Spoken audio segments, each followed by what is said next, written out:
Dear Professor Emir, now floor is for you. Thank you very much. Dear honorary guests, dear participants, I'm very honored to be part of such important and huge event. In these days, we'll be privileged to hear multidisciplinary topics in chaos, complexity, and leadership. All these new scientific foundings and theories we'll be listening, in general, should be of use in educating new generations. But even education systems are undergoing new shift in paradigm. The shift towards more apomediation role than one of the gatekeepers, which it was usually performing. This is uncovering increasing burden on individuals to replace systems role. Techno-capitalism, digital learning, and redefining even social contract in terms of algorithms and artificial intelligence are some of the distortion elements occurring in all segments of society, market, and even political paradigm. This year, 2020, undersigned by COVID, is showing both the fragility of systems and our ability to adapt. The symposium being organized online is just one of the examples. The pandemic shock doctrine is highly profitable for tech companies, is real in which our every move, our every word, our every relationship is trackable, traceable, and data mineable by unprecedented collaboration between governments and tech giants. Can we predict and analyze underlying patterns, interconnectedness, constant feedback loops, repetition, self-similarity, fractals, and self-organization? Having all this in mind, how can chaos, complexity, and leadership be put in good use for principles of human rights and freedoms in digital age is something I'm asking myself as a social scientist. As a co-chair, I wish you all to take most of this year's symposium, encourage cross-discipline collaboration and scientific excellence. Thank you all, and I hope we have enjoyable symposium. Thank you. Thank you, Professor Emir. Now, the floor will be for the Professor Seat Turkola, the Dean of the Bosnia Faculty of Political Science.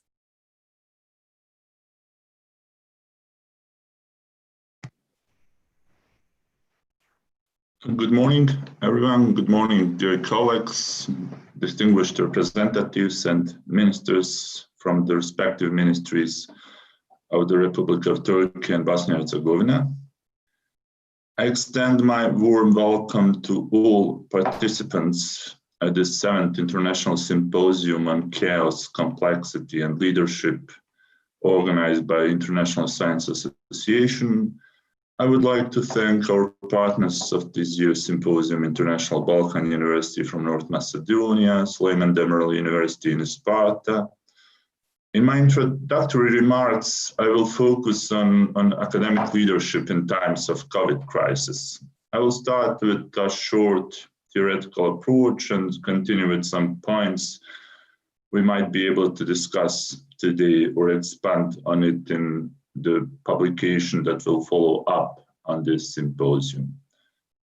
Over the years, a large number of studies from multiple disciplines, as diverse as the safety sciences, team research, or crisis management, have accumulated to a large body of literature on the topic of crisis leadership. However, despite the scholarly recognition of the importance of studying this subject and a large empirical base of studies to account for this, so far, there has been no effort to investigate crisis leadership in the academia in an integrative manner that acknowledges both the breadth of what the notion of crisis encompasses and the different styles leaders can apply to lead through different stages of crisis, in academic environment and how their effectiveness may vary depending on specific features of crisis. From the multitude of leadership theories that exist, only a few of them have been empirically accounted for when attempting to predict the effectiveness of crisis leadership interventions, even though there are compelling reasons to assume that certain leadership styles may be more appropriate than others for different crisis conditions in academia. The health crisis related to COVID-19 came very quickly. Usually, crises are in some way announced with weak signals, like, for example, a natural crisis, a tsunami preceded by small earthquakes. But this crisis seems to be too quick for all the actors and sectors in our societies, including academia, to be able to prepare and respond appropriately. What the academia, at least in the Western Balkans region, but from my experience and exchanges with the colleagues from other parts of the world, neglected, was to observe changes over the years. For example, by young people who want to work differently, more flexible and mobile, and have different expectations from their careers and jobs. If we had done this, we certainly would be among the winners during the crisis. It is certain that COVID-19 will not be the only crisis in our lives, nor will it be the only disruption in terms of academic governance. At the moment, we are on the verge of the first crisis. The beginning phase is about the learning effects from the crisis and the question of whether we want to go back to a better old system or try something completely new. We should be realistic and look closely at both the positive and the negative aspects of the crisis. I don't think we need other leaders in academia, but we need a different understanding of academic leadership, which means leadership is not only about maintaining or restoring normal academic operations. This type of thinking has shaped us for a long time. We have to rethink it here. Rather, academia now need leaders who productively shape these regular operations and this conformist thinking and bring disruption and innovation into academic world. I know that we are still socialized in the old normal system, but for real innovations, we need a new way of thinking. So far, linear thinking has been sufficient, but not anymore. Instead of charismatic leaders in academia who are hyped as saviors, executives would have to look specifically for those who recognize the ever-growing importance of digital solutions, digital transformations, and innovations that have accelerated further during the crisis and has become even more evident. Universities and schools had to go digital with little or no warning. Those who already had the expertise, experience, and procedures had a clear advantage. I will stop here, and I'm sure that we will address some of these questions in today's panels and discussions, or in the chapters of the book that will follow up on this symposium. I wish all of us a productive day and hope that the next conference will be held under normal circumstances, and many greetings from Sarajevo. Dear Professor Seat Turkolu, thanks for your great works and best wishes for the conference. Now, Professor Murat Ali Dulupçu, who is Vice Rector of Isparta Süleyman Demirel University, will give a talk. Thank you. Good morning, dear chairs, distinguished ministers, and colleagues.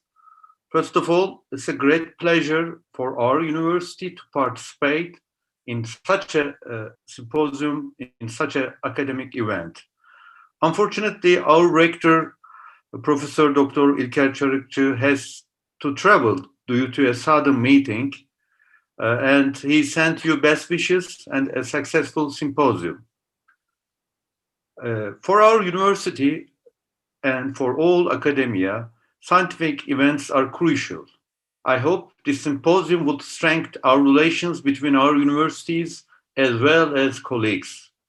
Academic meetings provide a good opportunity and platform to establish mutual relations and cooperation. Dear colleagues, change is a key word that helps us to understand the dynamics of the economy and the society. I think the change in technologies has profound impacts on the rest of the world, including universities. Obviously, a continuous response is needed by the higher education institutions to meet the demands of the change in technologies. In other words, education, research, and other services provided by the universities must be reshaped and reformed. And I think the most difficult task in this process will be to find the most effective ways and means of transplantation of the emerging concepts into our administration or into our everyday practices of universities. And these include chaotic thinking and complexity, of course. For example, what does networking and knowledge economy mean for our universities? More money for hardware or a real transformation for our minds? Or will pandemic continue to shake our education systems? Or will distance education bring something or somebody to end in our higher education system? Most of us will remember that just before the pandemic, we were discussing about Industry 4.0 and its impact on various areas. But complexity and chaotic events once again remind us the terminology like indeterminacy, uncertainty, unprogrammability, or uncontrollability, and remind us the importance of complex thinking. In this regard, we need a new kind of leadership which can be active and create solutions on slippery surfaces. I think today's meeting and tomorrow's meeting will create an atmosphere which will contribute to our science and research position of our nations and our academics. Papers that will be presented in the symposium will help us to find answers for complex thinking and, of course, for leadership. Once again, I welcome and salute you all. I hope our efforts will help us to construct a better future for us and for all people. Many thanks to organizers, chairs, and invited speakers. I wish you all a best symposium for the rest of 2 days. Thank you very much. Thank you, Professor Murat Hocam. Today, our next speaker will be His Excellency Mr. Yavuz Selim Kıran, our Deputy Foreign Minister of Affairs. Until that, I would like to just reconsider today's program after the opening speeches. We will have an invited speaker session at 1 p.m. in Turkish time and 11 a.m. in Bosnia time. Invited speaker session 1, which composed from Dr. Nail Alkan and Dr. Tim Stutkay from Germany. They will talk about the world order after COVID-19, and Tim Stutkay will talk about the 5G networks, untrusted and not having a leadership in European Union. And the second invited speaker session today will be in the 2 p.m. in Turkish time and 12 p.m. in Bosnia time, which composed from Dr. Helena Roca, Dr. Nilanjan Rey, Dr. Yehuda Baruch. 3 of our speakers will give a different insights from their fields about the chaos and complexity. And after the second speaker session today, we will have a paper presentations. The first session in the paper presentations will be held in Turkish, which will be chaired by Dr. Selim Kanat. And this paper presentation session will be about mostly the international relations and political landscape related with the chaos and complexity. And also one of the paper presenter will give about the last insights from Kyrgyzstan and what will happen in last 1 month in Kyrgyzstan. The last sessions today will be paper presentations sessions. It will be chaired by the Dr. Nihan Potas. These sessions will be held in English, and in these sessions, there will be mostly management related with hospital and COVID-19 pandemic. The papers will be about hospital management and leadership in epidemic. The second one will be about authentic leadership with health employees, and the other ones related with the nurses and their leadership during the pandemic. Today, there will be no other paper sessions or invited speaker sessions after 5 p.m. in Turkish time and 3 p.m. in Bosnia time. And tomorrow we will start at 10 a.m. in Turkish time and 8 a.m. in Bosnia time with the paper presentation session 3. And tomorrow will be also very tight in terms of the program. We will have invited speaker sessions of Dr. Hakan Çağdaş Alada, Dr. Meryem Kavakçı, and Dr. Renata Santos from Brazil. And then we will have again the paper presentations. And tomorrow in the evening in 5:30 p.m. in Turkish time and 3:30 in Bosnia time, we will have a keynote speaker, Professor Yaner Bayram from the United States. He's founder of the New England Complexity Institute. It is one of the biggest and leading institute in the case of the chaos and complexity theory. He will give a 1-hour speech, including questionnaire. So we are also looking forward to have you in this session as well. And tomorrow, our sessions will continue until the late night, actually. Our latest sessions will be in 9 p.m. in Turkish time and 7 p.m. in Bosnia time. There will be a panel about excellent leadership studies, implication of national and international excellent leadership by Dr. Olcay Yavuz and Dr. Erkan Kral. And the last day, we will start at 12 p.m. in Turkish time and 10 a.m. in Bosnia time, again with paper presentations. And it will continue with the paper presentations till the 6 p.m. in Turkish time and 4 p.m. in Bosnia time for last invited speaker sessions.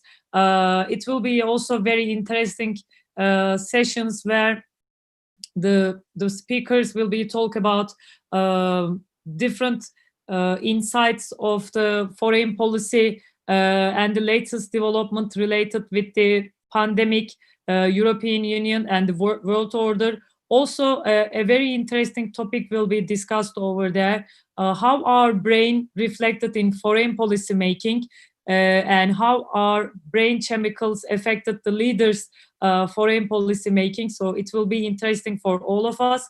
And lastly, our closing remarks will be given by Mr. Yücel Yılmaz, who is mayor of Balıkesir Metropolitan Municipality, and he is also member of board of United States and local governments and world organizations, and also he is co-president of the Middle East part of World United States.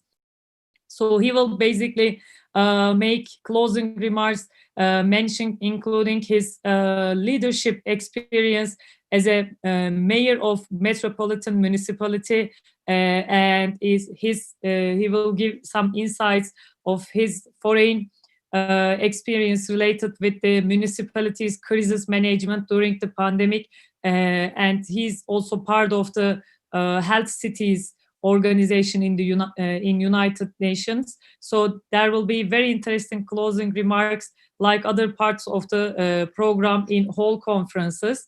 Today, also in some paper presentations sessions, I would like to give also some technical information to our participants.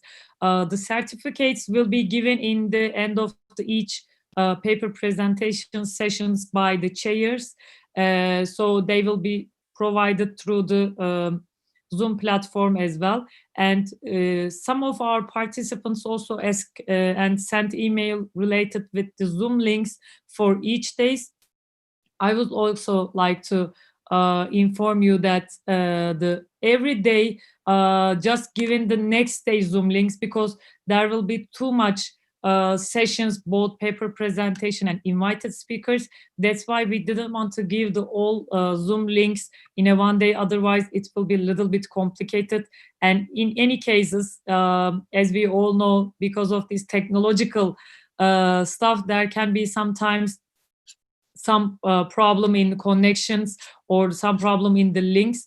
Because of these reasons, every day we will give the just next day Zoom links, and in the night the all links will be provided to both paper presenters and invited speakers.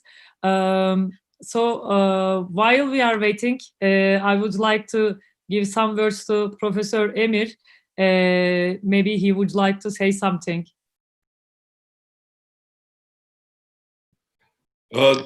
Thank you very much.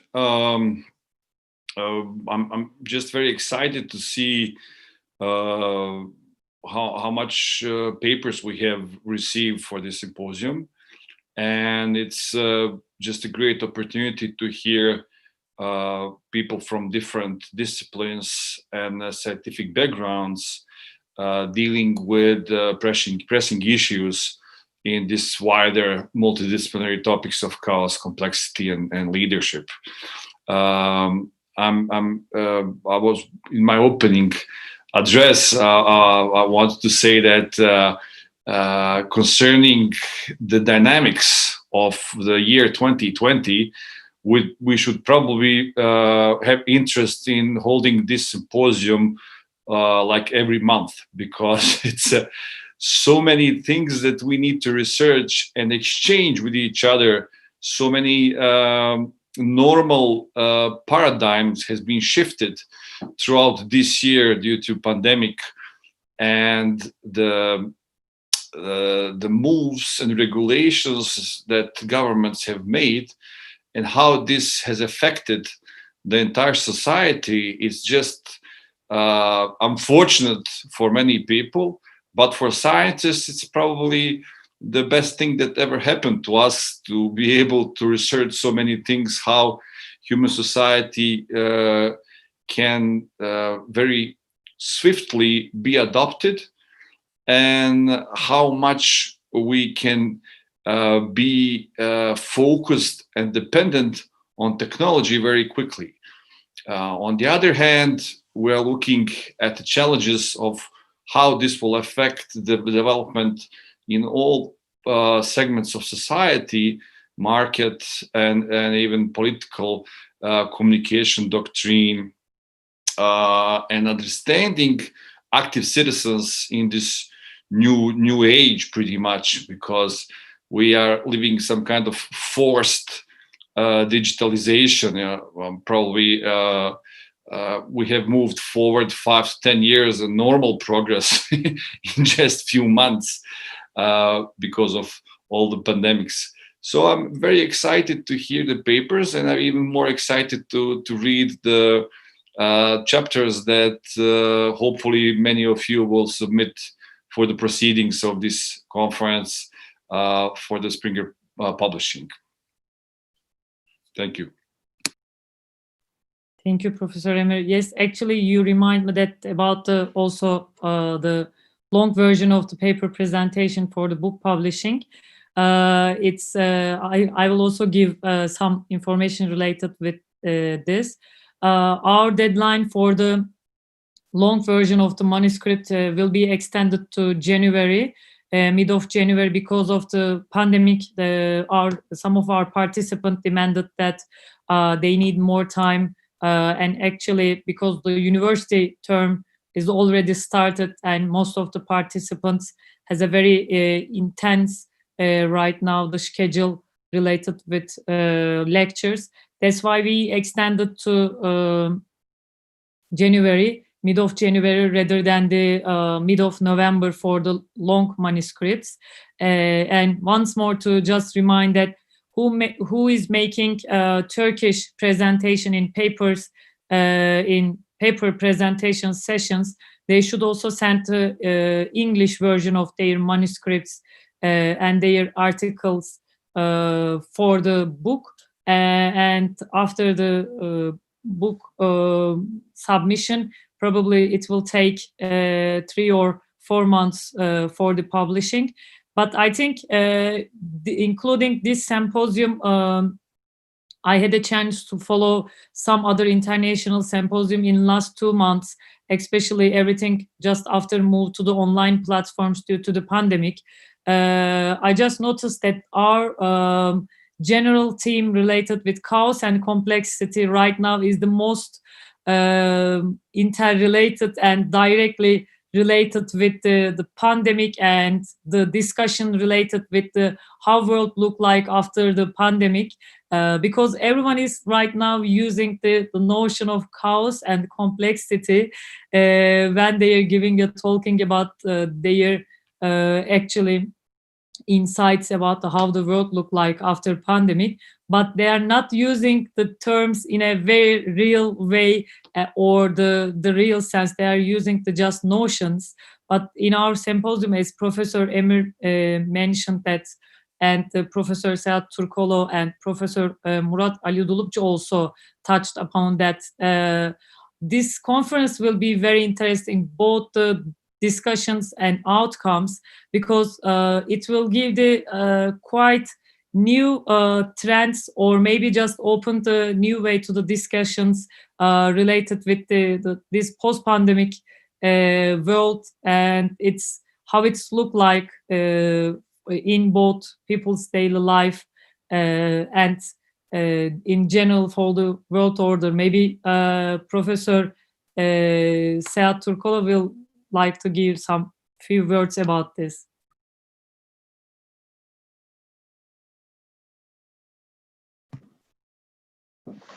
Okay. Sorry, I missed some parts of your question. So if you would be able just to repeat it, although there were some sound distortions while you spoke. Professor Seat Turkolo, we just talked about, because Professor Emir mentioned that this conference will be a very timing related with the discussions of post-COVID-19 world, and I just want to hear few comments related with this, how it will be timing and how would be the result of this conference, maybe led to open some discussions. Yeah, certainly, as Emir pointed out, it's a timely conference. We know none of us expected actually that we will have the conference online, that we will have the conference in these circumstances where we are so limited in terms of mobility and so. But on the other hand, the conference provides us the room to discuss these new issues that the entire academia is facing, including where to develop further. Are we going to increasingly work on kind of digital learning or digital methodology and digital methods when teaching our students? How to respond from the perspective, not only academic leadership that I spoke about, but also from other leadership aspects, how to respond to the crisis, and how to respond to the crisis, as I have said in my introductory remarks, that we didn't see coming. I already said that the most of the crises are in some way unknowns, that there are some signals that something is in the making. But this health crisis that we had with COVID, and that it's still pretty unknown to all of us, is something what challenges us to maybe adapt new skills, new leadership skills, to adapt a new approach solving issues and maybe to go outside of this comfort zone that we are mostly socialized in, and I'm sure that we also will hear from our panelists or from our opening from our keynote speakers who work in this practical political environment, how they actually understand and how they see the crisis and the appropriate responses, or in which direction the state management will be going in the near future to be able to respond more quickly to such crises as we had with the COVID-19. Thank you, Professor Seat Turkolo. His Excellency, Deputy Minister of Foreign Affairs, will be with us within, I guess, 5 minutes. Until now, we have few questions from the questionnaire part. Yes, one of our participants asked that will all manuscripts will be published. As I mentioned that most of the manuscripts which right now will be in English probably will be published, but before the publishing process, once more the editors, who is the Professor Şuler Çetin, Professor Emir, and me, will make one more internal review, and there will be also some other review by the publishing house. Then the selected ones will be published. So I hope I can just can answer the questions. And one more questions from our participants ask that there will be break. Yes, there will be break. And now our His Excellency, our Deputy Minister of Foreign Affairs, Mr. Yavuz Selim Kıran, is with us right now. His Excellency, can you hear me? Yes, Şuay. Hello, good morning. Good morning, Mr. Minister. How are you? Fine, good to see you.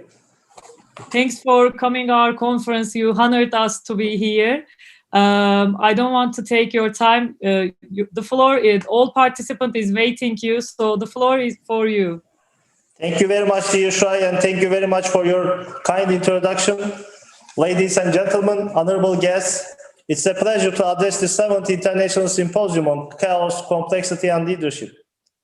I wish to congratulate the International Science Association and its partners, the International Balkan University, Süleyman Demirel University, and the Sarajevo University for organizing this event. I hope that this meeting will help furthering academic cooperation between the Turkish institutions and their counterparts in the Balkans. We have long been witnessing a dramatic change and transformation in the international order. We live in a fluid and dynamic state of transformation in every sense of the word.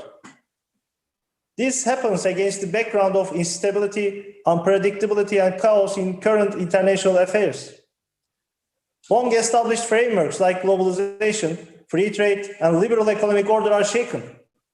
The founders of the previous order only cared to protect their narrow interests. As a result, a lack of order and clash of interests is emerging. Underdeveloped nations and oppressed communities are suffering and falling victim to disorder and chaos.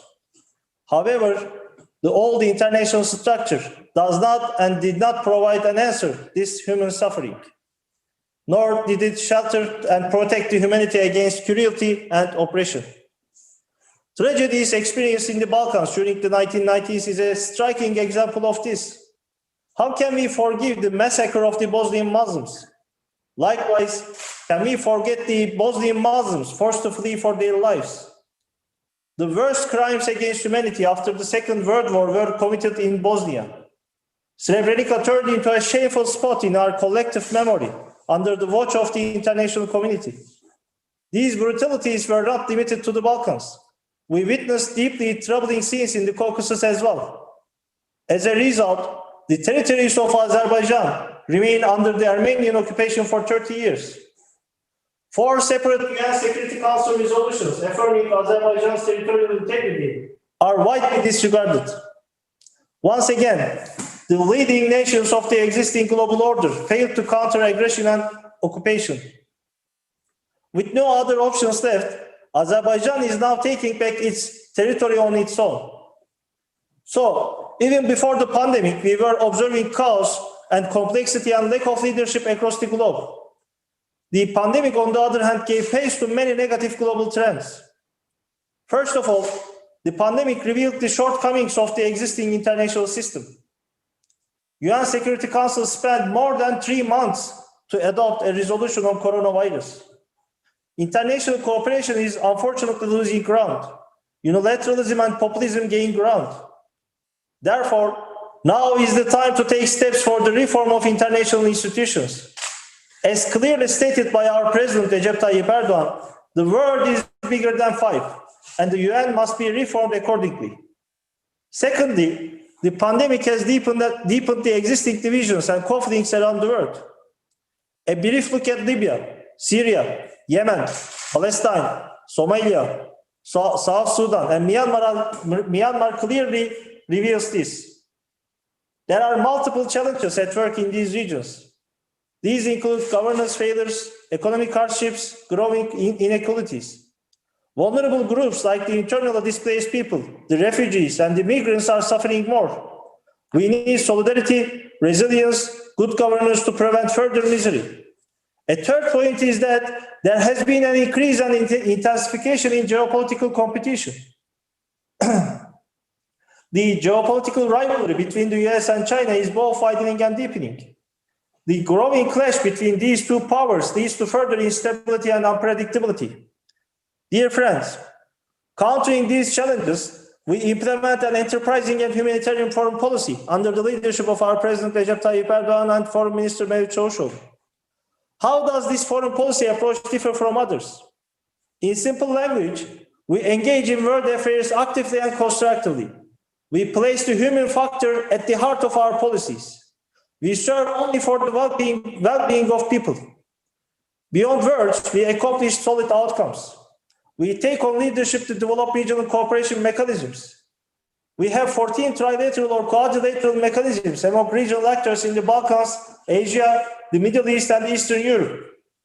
In the Balkans, for example, we initiated 2 trilateral mechanisms with Bosnia and Herzegovina, Serbia, and Croatia. From this perspective, the Balkans is a strategic region because Turkey is part of Southeast Europe. Geography, history, culture, and demography are key factors in this. There are millions of Turkish citizens with Balkan origins. Large Turkish communities live in the region. We contribute to stability of the Balkans through NATO and regional organizations. This year, we took over the term chair for the Southeast European countries process for the 3rd time.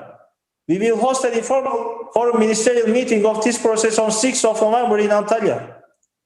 Our term chair priorities address challenges common to the region. These include security, trade, culture, tourism, connectivity, and migration management. We also focus on cooperation to counter the coronavirus pandemic.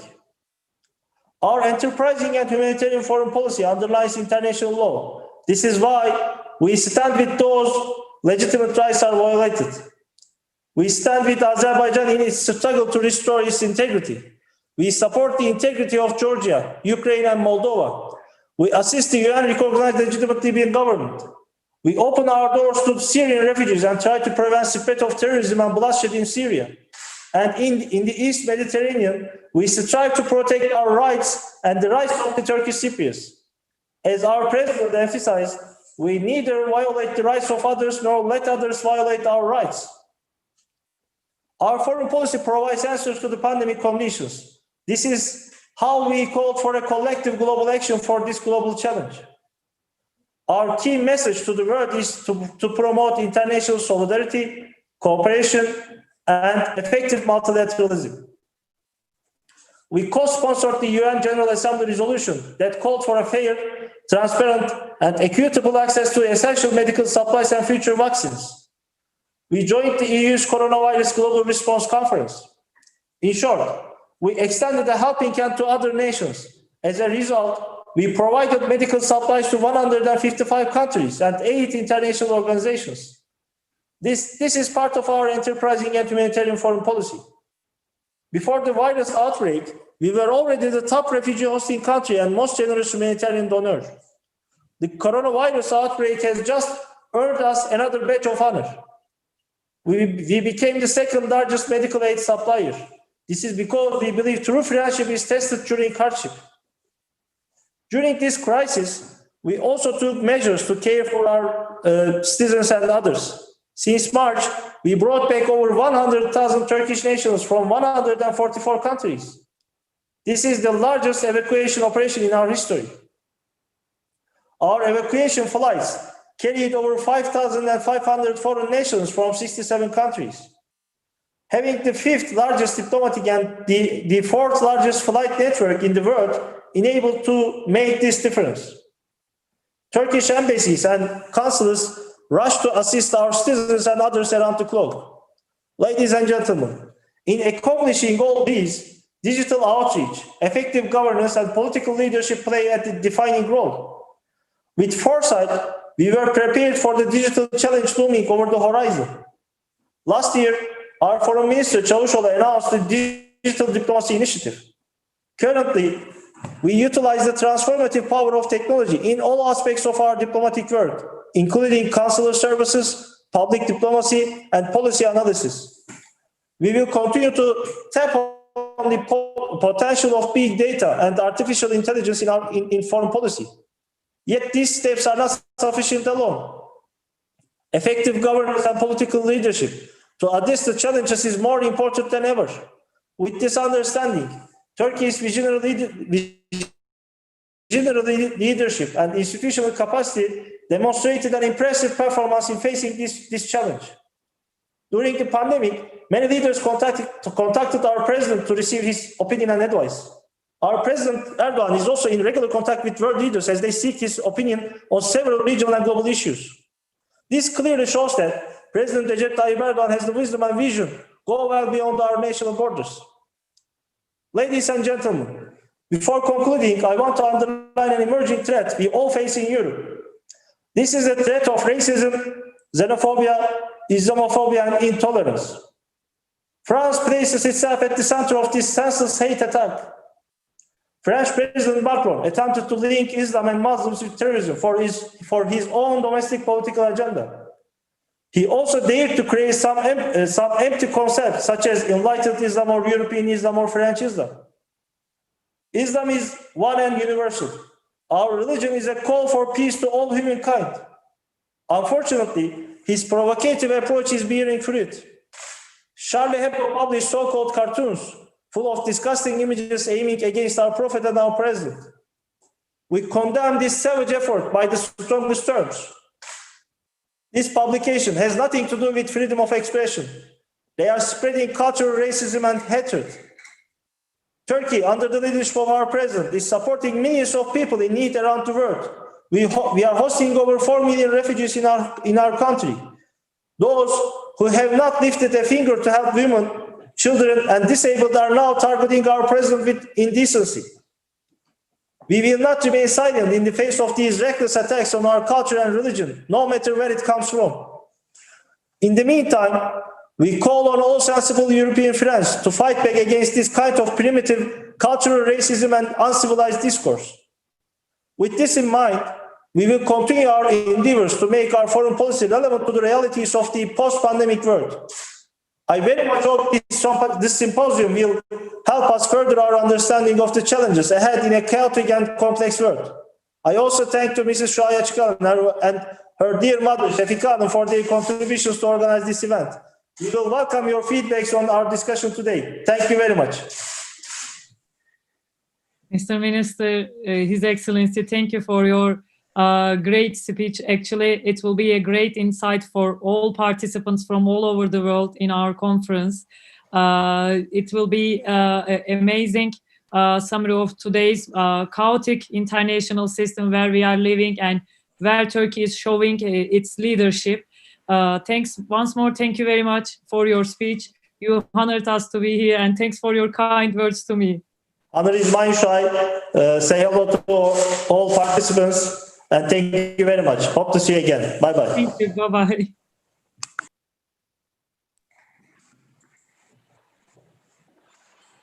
Once more, I would like to thank His Excellency Minister Yavuz Selim Kıran. Now, I would like to introduce Dr. Raza Kavakçıkan, who is AK Party Istanbul Deputy and also President of Interparliamentarian Unit. She is also honored us today with her speech. Could you hear me? Yes, I can hear you. I hope you can hear me as well. Yes, you look great and we can hear you in a great way. Now I can give you the floor to you. Thank you. Thank you. It is my honor to be in a platform like this. Thank you so much. I know that Honorable Minister of Security of Bosnia will be joining us, and we just heard from our Deputy Minister of Foreign Affairs. And I'm honored to be among distinguished professors and academics and distinguished participants today. This is a special day for Turkey. It is the 97th anniversary of the establishing of Republic of Turkey. So it's a special honor for me to be among such distinguished audience attending the 7th International Symposium on Chaos, Complexity and Leadership. In the next couple of days, you will be hearing from distinguished academics from a variety of areas of work and different disciplines, and expertise. So I'm sure it will be a very, very fruitful symposium for all of the people who are attending, and I hope that the end result will be one that will benefit all humankind and academic world. Of course, like I said, it's an extra honor for me to be among you on this National Day of Celebration. When I was invited to attend this symposium by Professor Erçetin, I started to do some research. I started to do research on chaos theory, complexity theory, and tried to do some reading. And thank you, Dr. Shuay Açıkalın, for the information you sent as well. It's very valuable. I have an engineering background. So I have a bachelor's degree in software engineering. And now, later on, I switched into social sciences and ended up with a PhD in political science. So if I did not learn anything during my PhD studies, I learned not to talk on topics that I'm not expert on. But I will try to reflect on what I learned during this process and what the things that it reminded me of when I was reading about chaos theory, about complexity, about leadership, about the butterfly effect, all these different concepts, some of which I knew already, but some of them I'm familiarizing myself with. So as a student of chaos theory and complexity and leadership theories, I will try to share my insight as a student from a student perspective, and as a social scientist, as a social science student, let me say, I will try to reflect upon what I've read and what I've learned and what it reminds me of. Of course, I have different hats, or maybe I should say different scarves. So I'm at the same time I'm somebody who is new to the academic world, as well as I'm also a politician. I'm also a member of parliament, and as you mentioned, I'm chairing the Turkish Interparliamentary Union group in the IPU. So in social sciences, what we do is we try to study, analyze, categorize human behavior. And we try to predict different behavior patterns. In political science and international relations, we also try to understand state behavior. We have different, in classical theories, there's different concepts about what the nature of human being is. And we try to also build the societal activities, societal behavior based on these perceptions.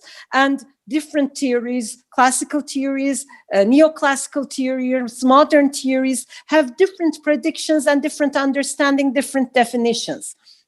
From the perspective of chaos complexity theory, what happens from what I gather, what happens in one part of the world may have tremendous effects.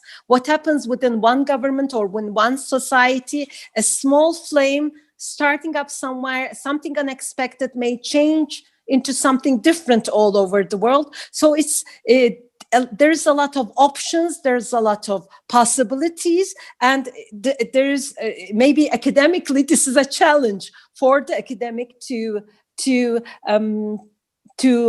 understand and to interpret what is going on somewhere in the world with respect to a specific issue.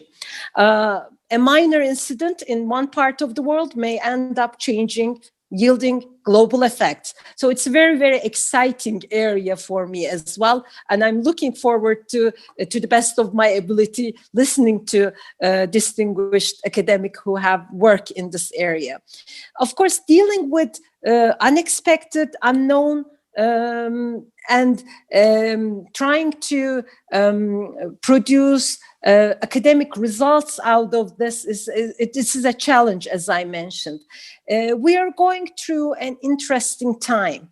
We were facing challenges, global challenges, as different states in the world, such as economic challenges, and social challenges, hunger, poverty, environmental challenges that we're facing. Among all this, we were faced with a pandemic, something unknown, something unexpected. And how do you behave when you have situations like this? I think this is one of the very important questions that hopefully there will be, and we will be together finding or searching an answer to during this symposium. COVID crisis made us realize that we're very, very globally interconnected and interdependent. And so if we were to look at it from different levels, we could see that as an individual level, we learned that we are all equal. We're all equally vulnerable when we're faced with this virus. Tiny virus that we're not able to see unless we have a special microscope. And this tiny virus has ruined all our plans. We may have personal plans. We may have had big goals as states or different aspirations. And all our plans were ruined after this COVID pandemic. So as an individual, we realized at the individual level how vulnerable we are, as well as how we're all the same. No matter who you are, you could be the most powerful person politically or economically in the world, but you're faced with the same risk. Or you could be a person who is the poorest person and has very low economic income, but you still face the same thing. So it reminded us as humankind how equal we are. On a national level, societal level, it's a reminder that from the Turkish perspective, I will try to give an insight.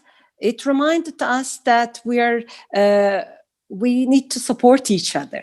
So what we saw in Turkey when we saw this incident of this pandemic, we realized that we're quick at getting organized. We realized that in other countries, there is a need for ventilators, and in Turkey we don't produce ventilators. So we started producing our own ventilators. So at the societal level, ventilators is just one example. There came out a perfect, I will say, a very good example of private and public partnership in producing something that was necessary for this pandemic to be dealt with. Also, in another level, for instance, a very good example that Turkey has is we have something called Vefa Destek Grubu. We can say loyalty support group. So the state institutions, different state institutions, different ministries came together with civil society, and they made sure that everybody, especially our elderly, who's very valuable for us. There are the experience and memory and the history of our nation. So all of these different people who needed extra help were given help through the Fidelity Social Loyalty Support Groups. So this is an example that doesn't exist anywhere else. It's also a humanitarian example. In the international level, what was necessary? There was a need for support internationally as well, because we realized during this pandemic, in addition to knowing that at the human level, at the individual level, we're very vulnerable, we're all facing the exact same risk, we also realized that we're globally interconnected. We're not safe unless the whole world is safe. So no matter where another human being is, they could be at a different part of the world, in a nation, living in a nation maybe we can't even find on a map at the first instant. We realized that we have to help each other. So Turkey, again, is a good example, and our deputy minister talked about this as well, is a good example in trying to help out other nations, other human beings as well. So Turkey was one of the nations that sent humanitarian help out to 153 nations all over the world. That's another good example. So at the human level, we realized when we were faced with something unexpected like the COVID pandemic, we need to improvise. We need to help each other out. We realized that we're all faced with the same mistake, and globally we're interconnected and interdependent. So I think after the pandemic, in the academic world as well, it will give us an opportunity to look into new areas of making sure that we can work together at the humanitarian level, at academic level, at all levels that are possible in order to make sure that as humankind, we can move forward. Another example, when I was reading about chaos theory and complexity, different organizations, the issue of unpredictability. We faced in Turkey in 2016 a horrible coup attempt. So when we look at classical theories or classical understandings in social sciences, whether it is anthropology or psychology, sociology, or my area, political science, we look at things rationally. There's an understanding of concept of democracy. There's an understanding of fighting for democracy, and these international values of human rights. On July 15th, 2016, you know that Turkey faced a coup attempt, and right after the coup attempt, it was something unexpected. It was something that wasn't even dreamt of or talked about. So after this, Turkish nation came together, of course, with the leadership of President Erdogan, and they did something. The people of Turkey, with the support and prayers of our good brothers and sisters all over the world, did something that wasn't rational. With the invitation of President Erdogan, which is a very rational invitation, people took out to the streets. They trusted him. He had good leadership, charismatic leadership, very good leadership under extraordinary leadership under this extraordinary circumstances. And immediately with his invitation, people took to the streets. 251 people lost their lives that night. And 2,193 people were wounded. People did something, like I said, that wasn't rational. As human beings, when you're faced with danger, it's instincts that kick in, and it's your reflexes. If somebody tries to hit you, you move back. If somebody tries to shoot at you, it's human nature, you will try to save yourself. But on that day, people did not stop. They went and they stood against the tanks and those who were using their guns against them with no fear.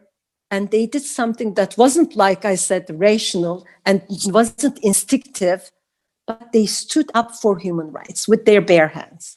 So I think this is something very important and very related to the topic of this symposium as well. So people of Turkey on that day stood up for democracy. Actually, they kind of redefined fighting for democracy, the concept of fighting for democracy.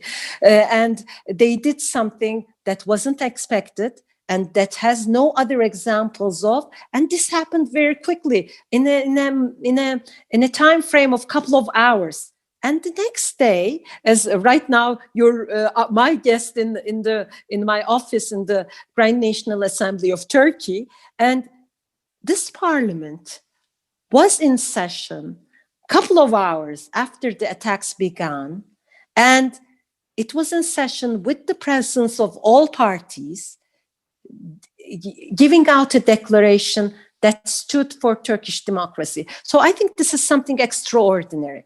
So when we're looking at chaos theory, when we're looking at complexity theories, and when we're looking at leadership, this is one of the good examples maybe in the future more academics can look into. And I think it will be a very, very valuable thing to talk about. So I will try to summarize. I wasn't speaking as an academic or a politician, but I was speaking a little bit maybe unacademically from the heart as well. But I think the different incidents that we're facing as humankind will make us learn from each other. And I hope that the 7th International Symposium on Chaos, Complexity and Leadership will be one that's very fruitful and will bring benefits, not just to the world of academia, but to humankind in general. I would like to give my gratitudes to all the organizers, to International Science Association and all the partnering universities. And our prayers and thoughts are with our friends all over the world. And I hope and pray that after this pandemic, we will learn our lesson as humankind and learn to take care of each other and stop the fighting and realize, hopefully it will make us all realize at individual level and at national level and international level that if we do not take care of each other, we may be faced with other more dangerous and more difficult experiences or challenges. I would also finally, again, like to thank you for the invitation and my deepest respects and greetings from the Grand National Assembly of Turkey to all the guests who are attending. Thank you. Thank you, Dr. Ravza Kavakçıkan. It was a great speech where you summarized the different insights, your examples, and chaos complexity theory. I think it is one of the interesting speech we had in this conference. Thank you for your participation that honored us again. Now I would like to give floor to His Excellency Mr. Selma Čikotić, Minister of Security of Bosnia and Herzegovina. Mr. Minister, can you hear me? Yes, I can. Can you hear me? Okay, now the floor is for you. Thank you very much. I would like to greet all government representatives, all university representatives, and all dear friends and colleagues who are gathered here today around the topic of this 7th International Symposium on Chaos, Complexity and Leadership. I must admit I'm more focused on leadership than on chaos and complexity, but any situation, anytime, anywhere where the people are, leadership is always needed. The more complex, the more fragile or dangerous situation is, the more leadership is needed and vital for the functions and success of the organization that is affected by any kind of leadership. To that end, I would like to present my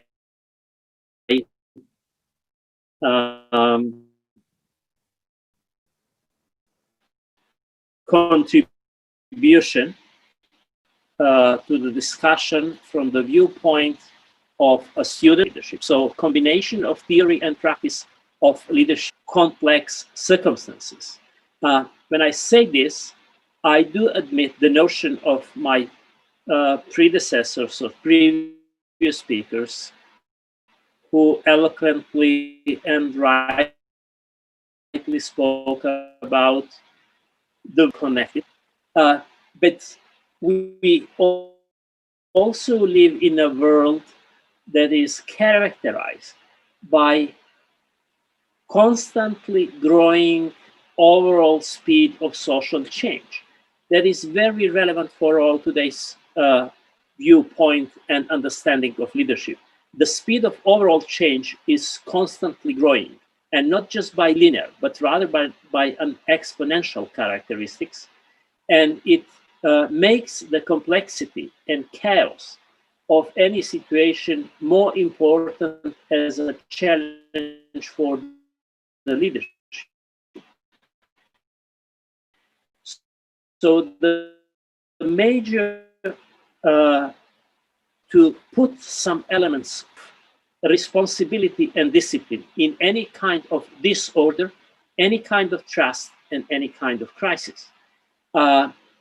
Whenever leadership is invited to find out a way or find some kind of solution or the way out of any troublesome and chaotic situation, it always looks for the capacity of individuals and rather more focus of the team, of individuals' capacity of organizational mights and capabilities, and that includes and involves the individual responsibilities, discipline of individuals, integrated into the functions of the overall organization.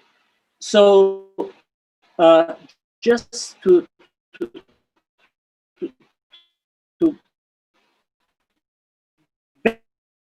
base this whole approach on my understanding of ability of the one who leads, persuade those who follow to accept the risk of change and to do the change and institutionalize the change. So when we apply this definition into a chaotic and complex environment, then we need that change is an immanent element of understanding of leadership. If there is no change, there is no leadership. Leadership is always based upon the vision that is shared between and it is crucially important to understand that leadership is about followership. If there is no followership, then there is no leadership. We then speak about some kind of formal position, some kind of fiat dictatorship, or just kind of regulated relationship, but we don't speak about real leadership. And real leadership shares common vision between the one who leads and those who follow. And what is the vision? Vision is desire picture of the future. So the state of affairs better than the existing one. It should be feasible. It should be realistically planned, and it is always related to the. It's always related to the future. And inspiration, motivation, and persuasion links leader with followers, and these elements of interaction, the communication between followers and leaders, is crucially important for all complex situations, and this glue that puts together the leaders and followers troublesome situation.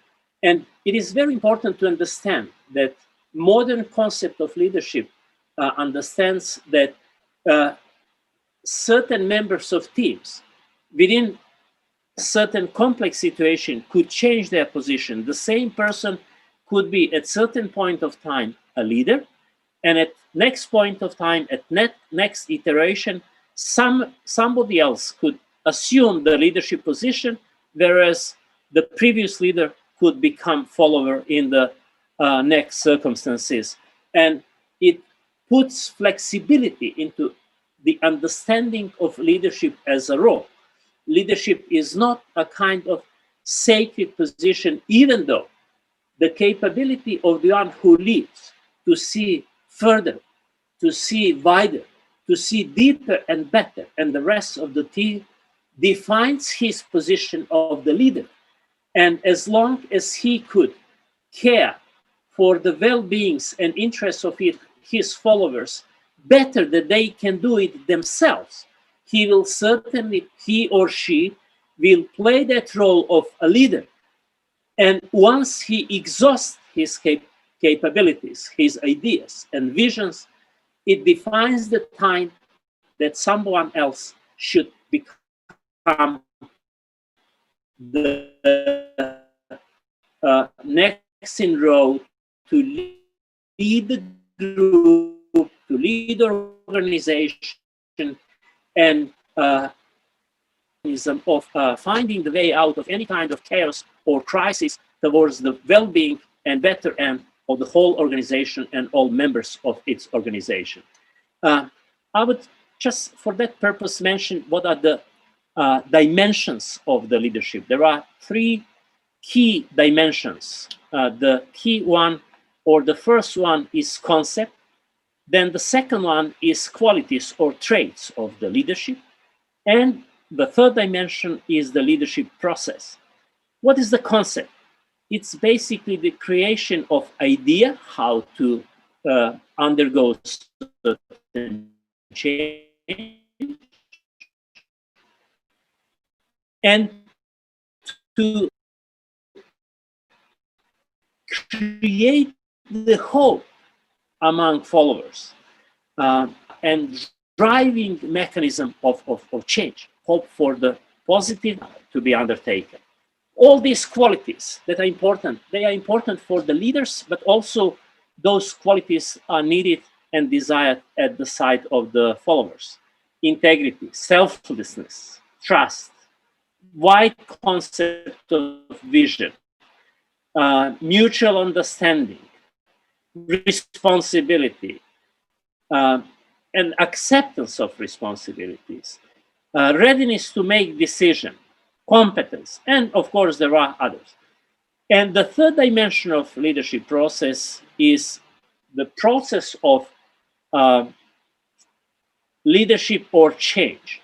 This is the practical application of leadership, and leadership has many other human endeavors, ideas, plans, concepts, strategies, politics.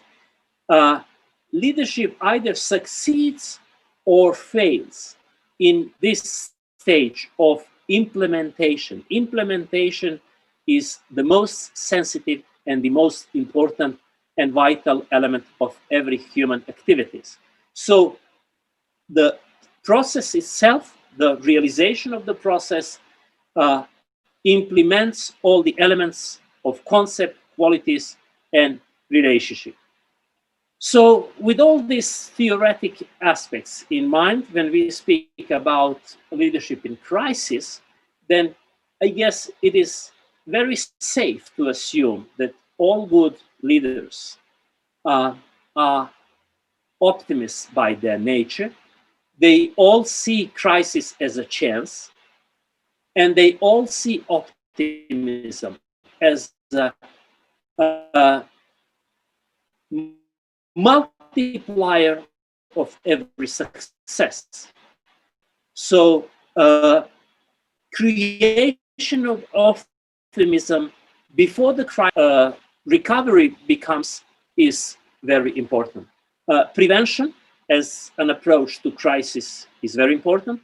When we speak about leadership in chaos or complex circumstances, then I guess it is very safe to reflect to the management of crisis or crisis management, which has got some overlapping elements with leadership, but also it has got some specifics of management.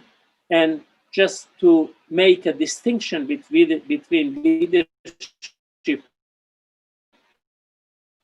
and management, to this respect, I would like to say that leadership, whereas the management is mainly focused by its nature, is related to the change, whereas the management is related to maintenance of the system functions.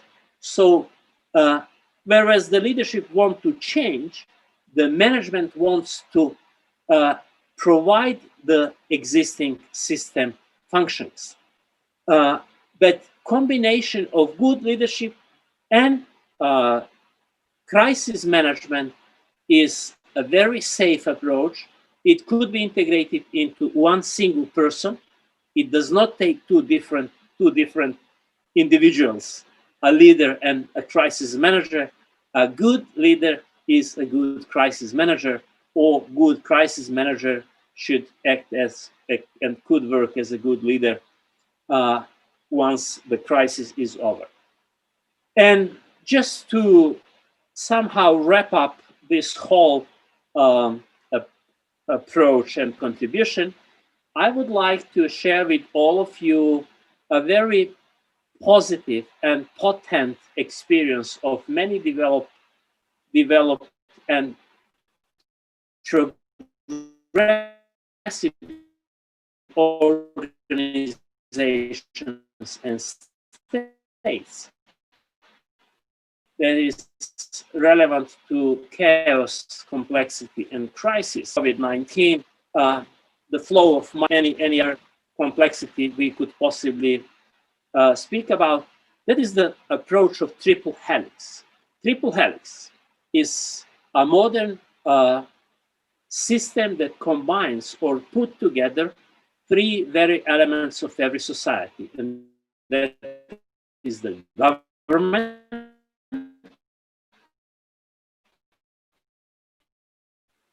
economy, and university. If those three and understanding each other, supporting each other, and assisting each other, they would have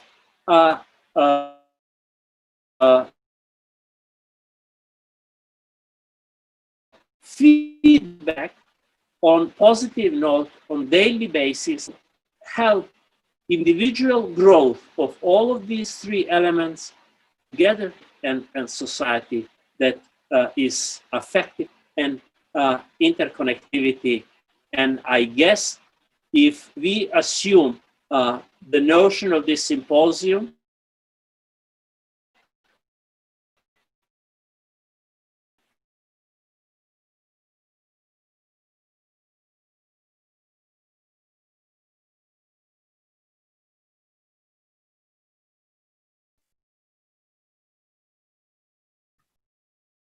Mr. Minister, we can't hear you right now. Microphone is unmuted for some technical reasons. Sorry. Right now. Okay. I would just like to thank you, the organizers, for brilliant orchestration of topics and participants into the symposium. I wish you a good health, very positive outcome of symposium, and good effects. Hope to see you soon again. Mr. Minister, thank you. It will be great. It was a great pleasure to listen, especially the leadership perspectives of you and related with the crisis management, which is quite timing, depending on right now the current international system, both pandemic and other ongoing diplomatic tensions and conflict across the world. I would like to once more thank you to accept to be here. You honored us, and I also asked the same question to Professor Emir. We would like to happy to have your speech also as a contribution to our book. We would be very happy to have it.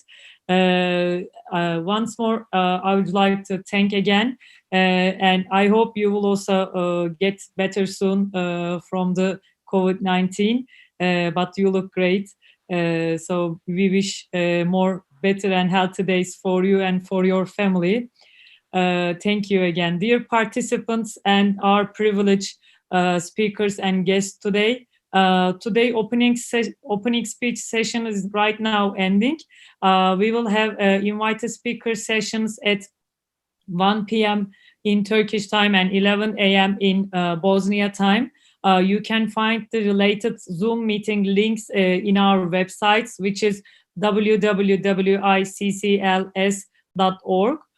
You will see the both program and the Zoom links over there. So thanks for all participants and distinguished guests again.